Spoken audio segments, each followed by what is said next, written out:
Victoza, Ozempic, and Rybelsus are medications used for diabetes. They also happen to have a noticeable weight loss effect.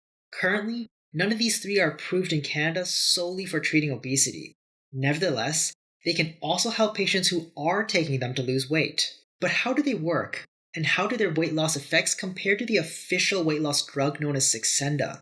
Hi, I'm Dr. Brian Young, a naturopathic doctor in Toronto. In this video series, we'll compare various medications that cause weight loss in people. Please subscribe for more videos about weight loss medication. Let's compare the four closely related drugs, Victoza, Saxenda, Ozempic, and Rybelsus, for their effects on weight loss.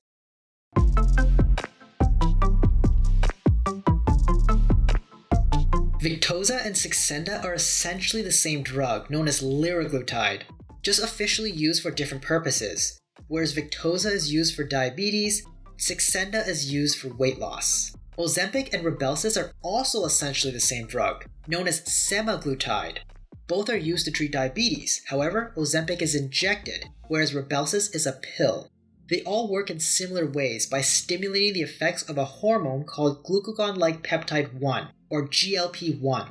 This hormone stimulates the release of insulin and therefore helps diabetics with poor insulin control. GLP-1 also makes us feel full, so all four drugs have the effect of suppressing appetite, often resulting in weight loss when used by patients. There's a lot of similarities here, so if you've watched our video on Saxenda or have used Saxenda before, they will all work in a very similar capacity to suppress your appetite. So in this video, I'll do my best to focus on the differences between all four drugs. Side effect comparison. They all carry similar side effect profiles, with the most common being nausea, followed by gastrointestinal disturbances like diarrhea, abdominal pain, cramping, vomiting, heartburn, and so on. Also, the same rare but more severe side effects show up in all their packaging, like damage to the liver or pancreas, gallstones, kidney failure, and increase in thyroid cancers, and so on.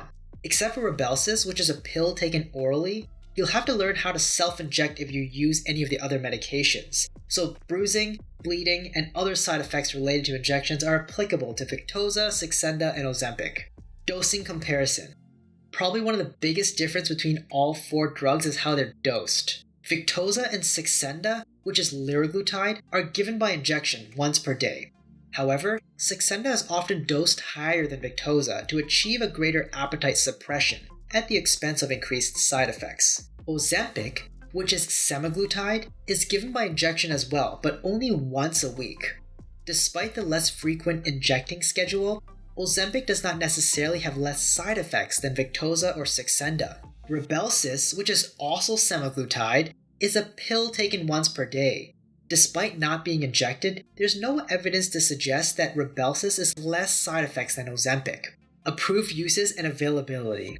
All four medications are available in Canada with a prescription. Of all four medications, only Saxenda is approved for weight loss alone. The other three are approved only for type 2 diabetes control, albeit not a first choice for treating diabetics. However, this doesn't stop clever patients and physicians from using them off-label for weight loss. Rybelsus is a newer medication, so it'll likely be a lot harder to find than the other three. Cost comparison. Saxenda is the most expensive. It can cost up to a few $1,000s per month. Between Victoza, Ozempic, and Rybelsus, costs can vary, but I've seen well under $1,000 a month, so they're still pretty expensive.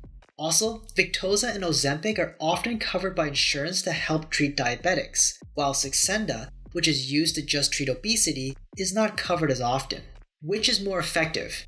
They all work by suppressing your appetite and controlling insulin levels. However, studies seem to suggest that semaglutide may cause more people to lose weight than liraglutide.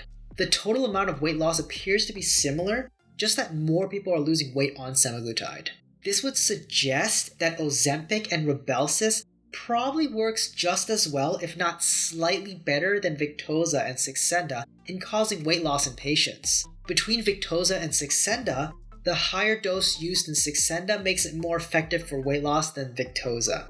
In practice, I haven't really noticed any significant difference between them all, and they can all be quite effective at helping patients lose weight when used with a proper weight loss protocol. I personally haven't had the chance to specifically see Rybelsus in action yet, so for that one, I'm just extrapolating from the available evidence. In addition to their similar effectiveness, I've also noticed their similar ineffectiveness. If one doesn't work for someone or stops working for them, switching to another rarely seems to work.